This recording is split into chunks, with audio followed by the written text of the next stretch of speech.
I go, and then miss. Hey everybody, I'm Jammer, and today I'm going to talk about all things Pokemon related at this year's E3. I have to bite my tongue right now because I really want to talk about Paper Mario. That'll probably be pretty soon within the next few days, maybe throughout the weekend. I don't know. I haven't decided yet. It's going to be definitely soon. But I definitely noticed, I'm looking at my channel, I'm like, wait a second. I have yet to do a freaking Pokemon video the all of E3. I'm like, I need to talk about it. I literally haven't even done anything about it the whole time. They've had tons of new information, and I haven't even covered it once. I had a reaction, actually, film, and Nick and I, he was with me again. It was when we did the Zelda one. It was the same day. And it just didn't really turn out that great. It was just kind of like, we were kind of quiet, and it wasn't really, because it wasn't like really just a trailer. It was more, because we were watching the live stream, so it took them forever to show off the next new Pokemon. And I'm just like, you know what, nah, it's not really that great, so I kind of just swept under the rug. And I totally forgot about Pokemon. Because there's just been all non-stop Zelda ever since. Then, of course, the few little announcements yesterday with, like, Mario Party, which we will get to, let me tell ya. Paper Mario, yes. And I'm probably going to do, like, videos for each specific game or something like that, coming within the week, or I don't know. I haven't decided yet, but you can look forward to something. Something related to those games. So anyways, let's talk about Pokemon. We're going to talk about Sun and Moon, talk about Pokemon Go. We're going to just all of it. So let's just start with Sun and Moon. First day, they show off, they had that interview thing, and like they're talking forever. I'm like, gosh, just plug in the game already. And the guy playing is taking forever just to move around. He's like, you know, walking around his house. I'm like, talk to stuff, look at the TV, blah, blah, blah. He literally just like buzzed right past it. And so we did see off some new Pokemon. We saw, I believe, 3. There was only 2 in the live stream, and they showed off a 3rd one later. And I didn't, okay, so going into it, I kind of expected that they're going to control what random encounters are going to happen. I feel like Nintendo knew what Pokemon was going to show off, not specifically if it was like going to be Ladybug versus, you know, what is his name, Yungoos or whatever. But I definitely feel like there was no chance of something being shown off that they didn't want to be shown off. I bet you, I really feel like that route just to the main ground thing was definitely kind of like planned of who's like they wanted Grubbin, I believe his name is, to be shown off, but I guess he just didn't show up. But I thought that when I saw the first, like his first random card was Ladybug, and I was so amped because that definitely 100% confirms that it'll be mixed gen or a mixed generation of Pokemon with new and old. So far we've actually only seen, oh, what is Ladybug? Is Ladybug Gen 1? No, I think it's 2. I don't know. Yeah, I think it's 2. So yeah, we've seen Ladybug, we saw like a Pichu, I think, in like one of the trailers. I'll get to that in a second. We saw, I think, Pikachu probably. Maybe something else he fought that we recognize? I don't know. Regardless, so I want to talk about the Pokemon. Well, actually, no, let's back up. So, overall, okay, so it was like sunset, and my question is to this. So, How said, hey, you know, what took you so long? Like, we've been waiting, or since yesterday, or you coming to the meet yesterday? I don't know. It was something right in reference to time.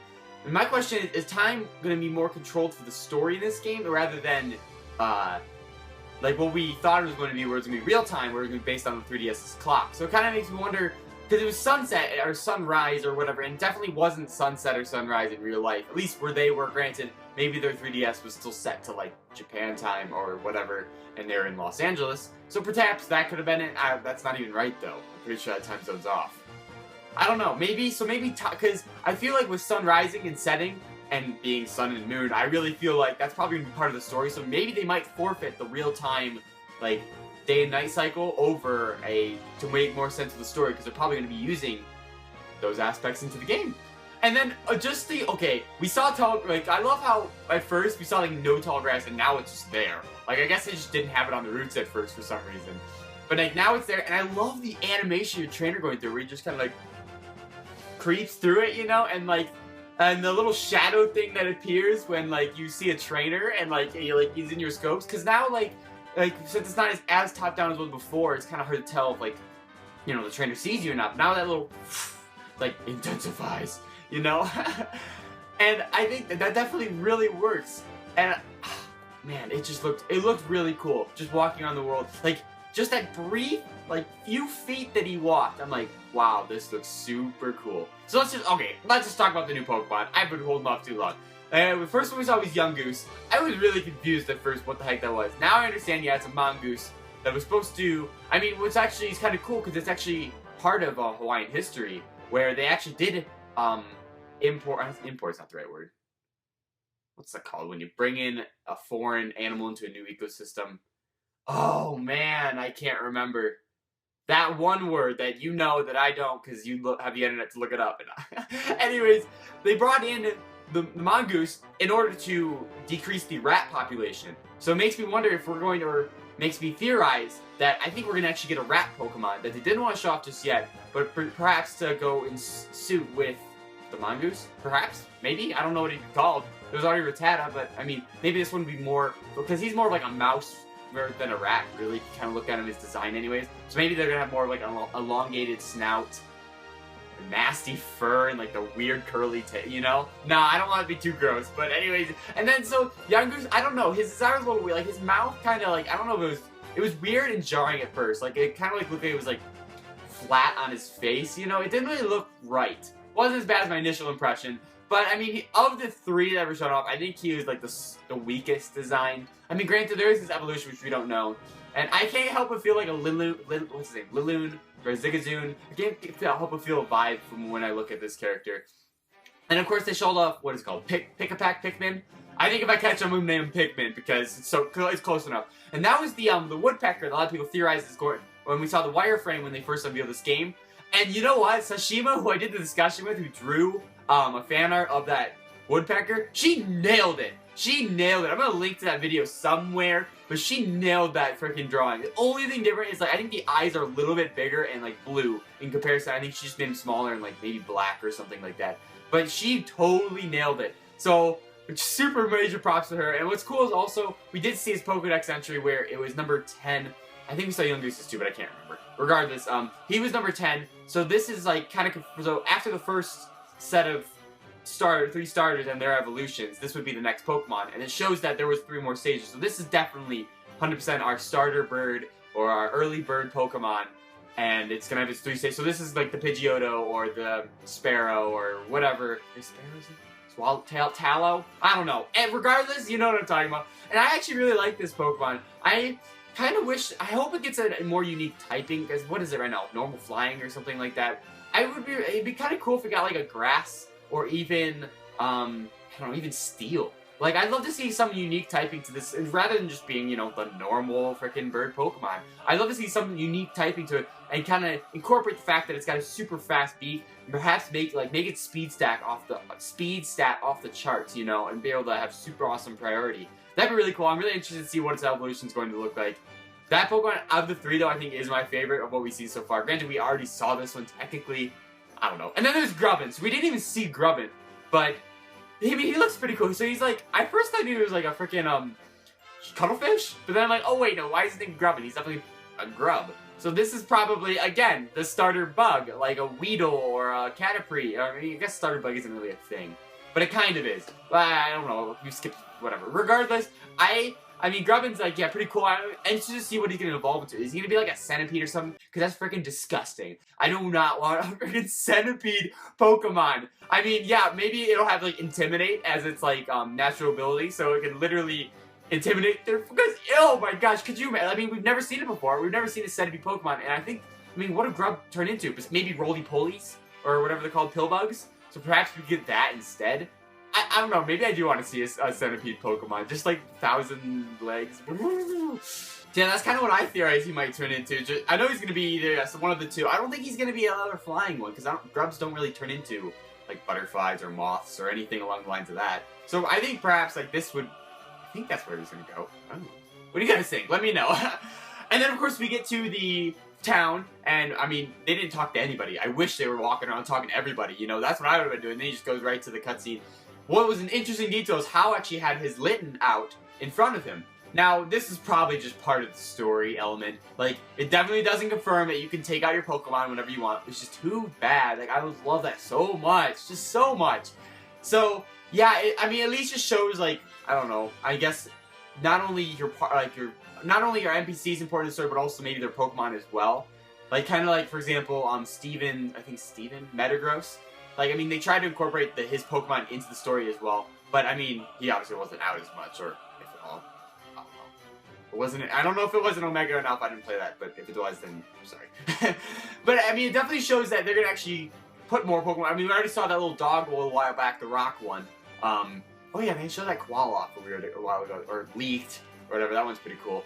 Yeah, and then the Meowth. I mean, so it's not impressive to see Pokemon outside of the Pokeballs, but I mean, so far we've seen 3 already, and we've only had a handful of trailers. So perhaps it's gonna be more of a, I don't know, incorporate element to this game, just so we can see more livelihood, or see more like the Pokemon in like a real, I don't know. See how it would work if it was like a real world setting where people would just take them out. There's what I want to say. So yeah, then we were introduced to Lily, I think, Kukui, whatever the mustache guy was. I don't remember his name. And then we saw the battle, which was really cool. I really enjoyed that. Like, everyone was walking around. We already seen that a ton. And then they did mention, like, the great spirit of something, Mantukanti or something, regardless. Someone did point out that perhaps this could be another legendary Pokemon. Perhaps at that giant volcano, what's it freaking called? The clearing up the top of the mountain. Like, perhaps you can catch this Pokemon, whatever guardian this island is. Perhaps each island's gonna have a specific guardian that you can potentially catch. That's interesting. So, I mean, there's something there. I don't really know what to say. I mean, maybe there'll be, like, Tiki Spirits type Pokemon or something like that. Or maybe they'll just be, I don't know. I really don't know. We don't know anything about it, so who knows really. Something fun to speculate about. So as far as Sun and Moon, I think that about covers it for now. I mean, there's some other stuff I do want to talk about. I might do another video later about more specific details. As a broad sense, I think that's everything I wanted to talk about. I'm definitely excited for this game. It's pretty, I mean, it's close to the 3D Pokemon I've always wanted. I mean, it's structured-ish. I mean, we still haven't seen a lot of it, so maybe there is more exploration than we realize. Could you imagine, like, a 3D Pokemon in the vein of freaking Breath of the Wild? Like, literally just everything's open up, and you can just go wherever you want. That would be, that'd be amazing. So let's move on to Pokemon Go. And I sat through that entire freaking interview, because I thought we were going to see, I don't know what I expected to see. I mean, yeah, so Miyamoto kind of, not really, I don't know, it was almost staged, almost. Like, he kind of just, like, announced the release date for the Plus, Pokemon Plus, not even the release date for the game, you know? So we're assuming the game's gonna come out before then, and then now there's pre-orders. So, like, as soon as, like, the pre-orders were open, I'm like, okay, you know, this was actually planned. Like, and then when they asked the price point, you know? Like, I feel like, because, like, whatever guy next to Jay-Witz was like, he's like, I'm really curious, like, how much is it gonna cost me to get this Poke Plus in my hands? It's like, yeah, that was so scripted. Like, there's no way you would just genuinely ask a question like that. But the ones that they did genuinely ask, like, I think the first few, like, was like, okay, how am I gonna catch the rest of these Pokemon? So far, I've only encountered like 50 in my area. They're saying, oh, I encourage you to go around and explore your area. It's like, well, I did explore my area. I didn't go just past my neighborhood, you know. So, I mean, obviously there's gonna be some tweaking to do before the game is officially released. I don't know, I'm just kind of like meh towards it all. There's no trading yet, which, like, yeah, they said they're going to incorporate that. So, yeah, that's going to be awesome when it happens, but why do I want to trade Pokemon?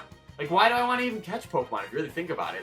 Besides the fact that they're just there, like, what can I do with them besides, because they've said that you can put them at gyms or whatever, elsewhere, like, around your, like, specific gym stops, Pokestops, I can't remember.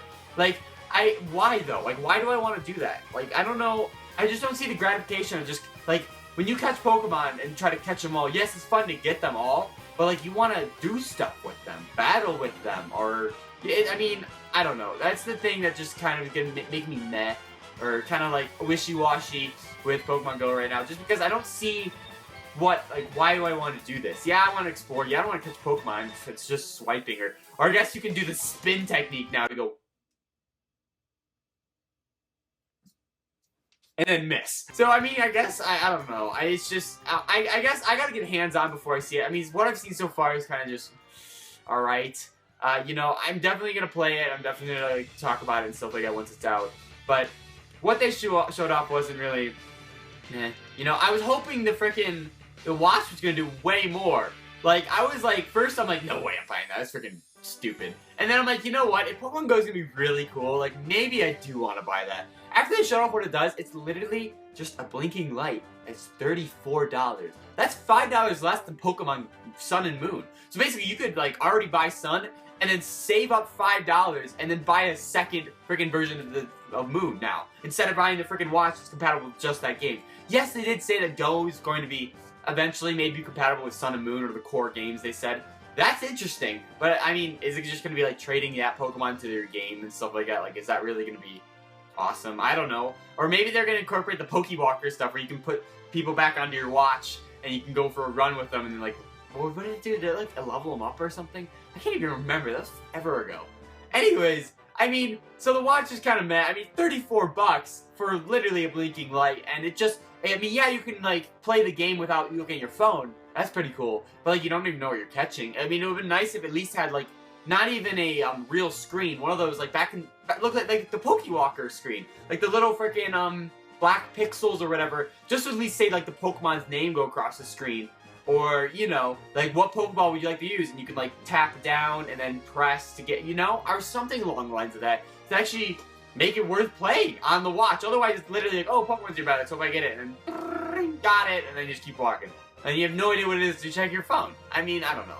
It's interesting. And I am kind of curious to see if it's going to be using, because maybe you know or know this, but with smartphones anyways, when you do location services, there's actually a Garmin chip or whatever it's called, basically that will track your location, which you technically don't need LTE or data for. I'm just curious because what if people have iPods that want to play this game and they, you know, can only be on Wi-Fi throughout their house? Like perhaps can they use the little navigation chip to just play this game as is, or does it need an internet connection to show where these Pokemon are going to be? Or can it just transmit just to the GPS signal? Because if that's all it needs, then yes, you can play with your iPod and go wherever. That'd be awesome. Then it wouldn't suck up data. It'd be pretty sweet. But if it does take data and they gotta reach to a server, I mean, that's kind of be a bummer. Hopefully it doesn't. But, I mean, that's just like, who knows? Like, it might not happen. If it does, it's not a huge deal. But it'd be really cool because then it'll incorporate an even broader audience than before. So, overall, this Pokemon news, I don't know what I really was going to expect. I mean, we did see our first live gameplay of Sun and Moon.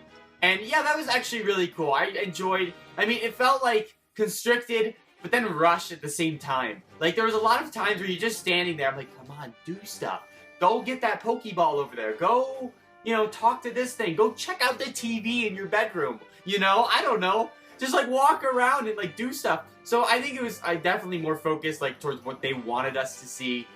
So in the end, yeah, maybe I would have rather seen just a trailer. The live gameplay was kind of like, I mean, there was some good stuff. Don't get me wrong. I'm still really excited for Sun and Moon. Then of course Pokemon Go. I mean, now take it as you please. I mean, it's cool enough, but it's like it's not. I think it's gonna be almost like Miitomo again, where I'm gonna have a lot of fun with it at first, and it's gonna drop. It's really, I don't know. I really feel like it's gonna happen. So, but you know what? I'm curious. What do you guys think? Let me know in the comments, what do you guys think about the Sun and Moon presentation to this year? What do you think about Pokemon Go, what they showed off, the price point of the Pokemon Plus, and, you know, the new Pokemon designs? Just let me know all your thoughts in the comments. As always, give this video a huge, awesome like. I totally appreciate all your support lately. I have been working my tail off this E3 to get out so much as I can. I'm having so much fun, though, and I've been having a lot of fun engaging with you guys in the comments, and just... it's been great. It's been so much fun. So if you haven't already, also, you should definitely subscribe. I do a ton on Nintendo. Pokemon, yes, definitely. There's a lot coming up in the pipeline. I'm talking about Paper Mario next. I have to. I just go. And then there's, of course, I'm going to talk about the other stuff. Oh, yeah, like Mario Party, you know. Monster Hunter Generations. Dang, that looks good. That looks sweet. Anyways, like I say that for another day. Tons more coming on the pipeline. Again, subscribe, give it a like. And thank you again for watching, and I will catch you in the next one. See ya.